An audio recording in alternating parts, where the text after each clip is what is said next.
Доброе утро, с вами сегодня вновь магазин Домовой.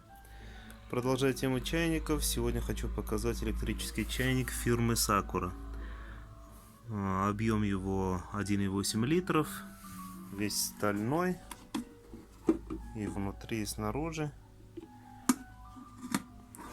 Очень красиво выглядит, по цене очень даже приемлемо, 700 рублей. Так что кому-то, если нужен чайник, кого заинтересовало, приходите.